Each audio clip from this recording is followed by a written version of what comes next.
నువ్వు ఏం చేస్తున్నావమ్మా నా భార్య ఉన్నవా తిన్నవా పన్నవా పెళ్ళ ఉన్నవా తిన్నవా పన్నవా పెళ్ళవా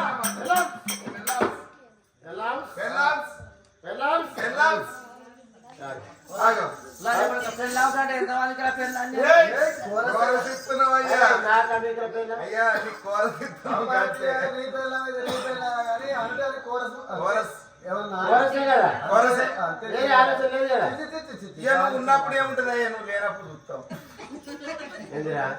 ఏం లేదు పిలుస్తుందా అందుకని అభిమానం అభిమానం నా పిల్ల మీద మీకు అభిమానం